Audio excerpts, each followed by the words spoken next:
Bueno, doctora Mitrano, hoy es muy común que haya propaganda en todas las revistas aconsejando y sugiriendo soluciones para la disfunción eréctil.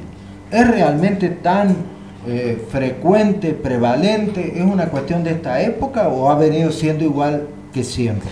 No, yo creo que fue siempre igual. El tema es que antes había un tabú en el área sexual. Todavía veo pacientes en mi consultorio de 65 para arriba que les da pavor y un miedo o vergüenza, diría yo que la palabra, de consultar por ese tema, como si fuera algo tan raro. Bueno, yo creo que es una cuestión generacional, pero siempre hubo es una enfermedad muy prevalente, ya vamos a ver por qué.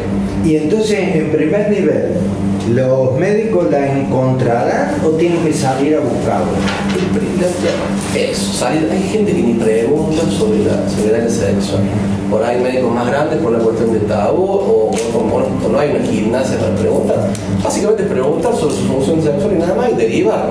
Porque se están perdiendo una oportunidad importante para hacer prevención secundaria de enfermedades cardiovasculares. Se ha banalizado mucho la disfunción eréctil con esto de decir que se reduce toda la pasilleta azul. Y es mucho más amplio que eso, muchísimo más amplio. De hecho, es una enfermedad endotelial. O sea, es lo mismo que es un matiz distinto de la enfermedad cardiovascular. Son síntomas distintos, pero de una misma enfermedad. O sea, que tiene una fisiopatogenia. Exacto, es vascular. Factores comunes y es vascular. Fíjese, el 45% del tejido peniano es vascular, el 45%. Por ende, los mismos factores de riesgo que dañan las arterias, dañan la función sexual. ¿Hay causas funcionales, digamos, psicológicas de disfunción eréctil? Sin duda que sí. Hoy, lamentablemente, por el estilo de vida que estamos teniendo, yo veo pacientes de 30 años con disfunción eréctil y tiene que ver con el tema hormonal, ¿tá? El estrés hace que la producción de testosterona no sea todo lo bueno que debería ser esa edad y trae disfunción eréctil. Cualquier falla sexual genera un miedo a fracasar y ahí entra la parte psicológica también a jugar. Claro, van como a rendir examen. Exacto. Los hombres, por una cuestión social, venimos de generación en generación, como que tenemos que rendir el examen cada vez que vamos a tener una relación sexual, una locura. O sea que de todas maneras no estaría de más en el discurso de la gente de atención primaria alguna conversación como aflojando y humanizando el sexo. Sí, porque es causa de sufrimiento muy importante. Y usted me preguntaba de la prevalencia. Sí. Es edad dependiente. 40 años, el 40% tiene disfunción eréctil y a los 70 el 70%. O sea que a los 40 uno casi de cada dos tienen problemas. Exactamente. Y en el servicio se hizo un estudio... 70 a las 3/4 partes. Claro. En el servicio se hizo un estudio, año 2002, que no creo que no estaba tan pamizado el hospital, que no había gente tan grande, y ya de 5.000 consultas urológicas, 800 fueron por problemas sexuales. Y dentro de los problemas sexuales lo más frecuente era la disfunción eréctil. Estamos. Y el enfoque que ustedes realizan frente a esto como especialistas, digamos. Sí, y yo creo que nos da una oportunidad importante de prevención de enfermedad cardiovascular, como dice Agui. O sea que tiene un contexto preventivo muy importante. Exacto. Se dice que la disfunción eréctil se presenta 54 meses aproximadamente antes de un evento coronario, por ejemplo. Tiene una razón, las arterias del pene tienen 1 milímetro a 2 milímetros de diámetro.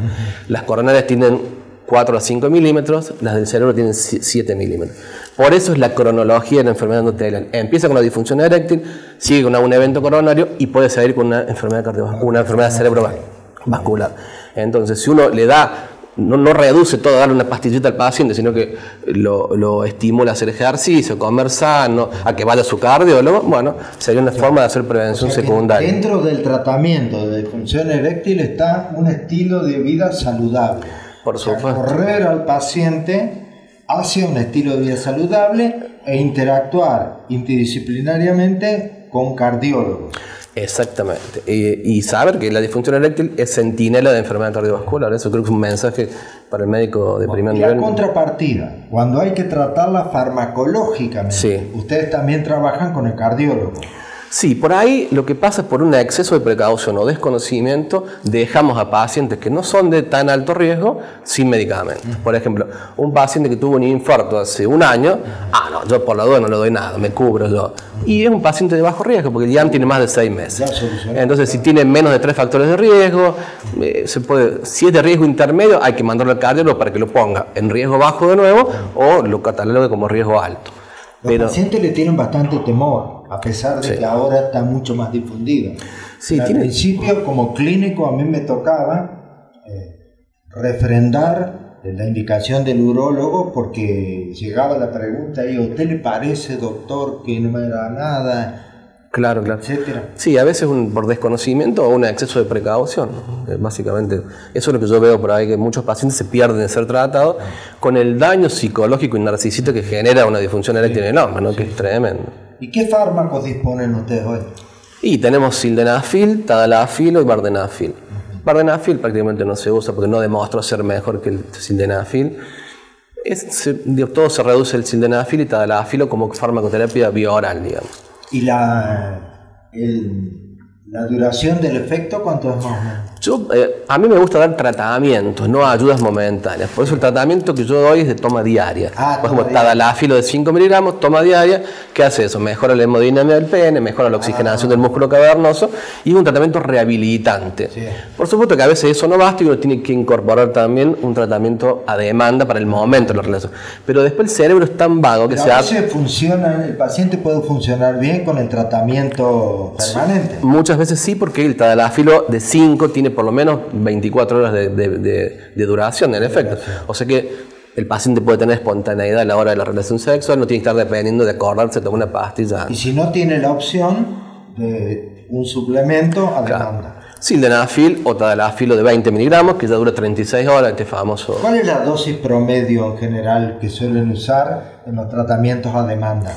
Y sildenafil, 50, de los que yo veo, que ya han venido por varios médicos, más 100 miligramos que 50. Más de 100 que 50. Sí, y tadalafilo 20 miligramos es la dosis, digamos, que se usa, salvo que sea alguno que lo toma por tomar, que puede tomar la mitad. ¿Hay casos, doctor, que sea refractaria la respuesta a un enfoque integral? Sin duda que sí. ¿Qué se puede hacer en esos casos? Y ahí ya vamos a métodos más invasivos, por ejemplo. Tenemos las ondas de choque de baja intensidad, que son las que se usan para romper cálculos. También se usan en el pene para generar neoangiogénesis, y tenemos las inyecciones intracavernosas que se usaban en la época yo era residente, que era papaverina, prostaglandina, pero un método más invasivo que bueno. ¿Y hay algunas opciones que los pacientes planteaban antes de algún dispositivo que se colocaba en el pene, que se accionaba con hidráulicos? Sí, es una prótesis peniana. Sí. Para mí personalmente llegar a la prótesis es un fracaso terapéutico. Con todas las opciones que tenemos de diagnóstico temprano, de multiplicidad de tratamientos que hay, me parece que no se tendría que llegar. No. A mí es mi forma de ver, ¿no? Sí. No, es que en la medicina es muy importante, no hay una sola manera de atender pacientes, cada una de las maneras depende de la experiencia vivencial que los profesionales tengan y es absolutamente válido. Vos en estos casos ¿trabajás interdisciplinariamente con psiquiatras o psicólogos? Sí, con psicólogos, endocrinólogos, es muy común. Sí. Forman un equipo. Sí. Y dentro porque también en la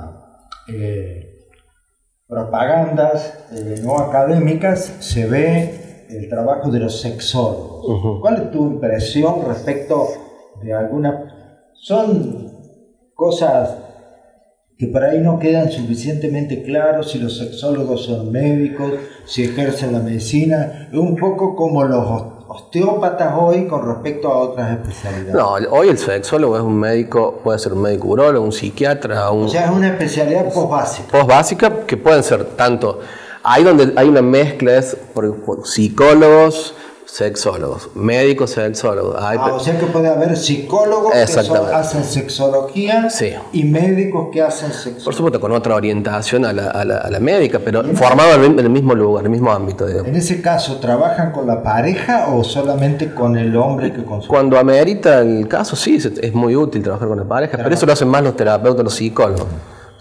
Porque a los clínicos es bastante común que las esposas o las parejas de las personas que tienen esto sean las que primero manifiestan la situación buscando alguna ayuda para ver qué puente le puede entender a los efectos que su marido o su pareja se anime a la consulta.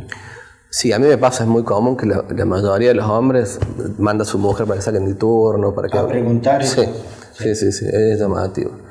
¿De qué manera vos como urólogo, digamos, sostenés un poco la, digamos, seguridad del paciente? ¿Tienen alguna ejercitación como para que se relaje y vaya con otra actitud?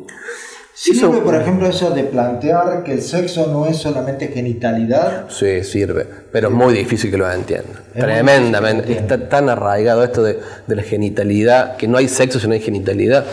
Si no queda todo en algo discursivo. Es difícil llevarlo a las prácticas. Sí. Uno intenta en el consultorio, pero es difícil. Todo muy lindo, doctor, pero yo quiero... Y esta cuestión que orgasmo y eyaculación no es lo mismo. Vos como urólogo... Eso es interesante la pregunta, porque con los tratamientos que damos nosotros, ya sean médicos o quirúrgicos, vamos a provocar lo que se llama eyaculación retrógrada, y el paciente asocia el no eyacular hacia adelante con no tener orgasmo, y no tiene nada que ver. El orgasmo es la sensación placentera del final de la relación sexual. La eyaculación es una cuestión meramente reproductiva nada más. Pero por falta de educación, la mayor parte de los hombres asumen como orgasmo la eyaculación. Así es, sí, eso es así. Sí. Bueno, doctora Mitrano, muchísimas gracias. Gracias a usted, doctor. Lo vamos a tener en cuenta y vamos a seguir invitándolo porque ¿cómo no? Seguramente en el foro que hay en estos planes a distancia van a salir muchas preguntas. Así que perfecto. Muchas gracias. ¿Cómo no? Muchas gracias.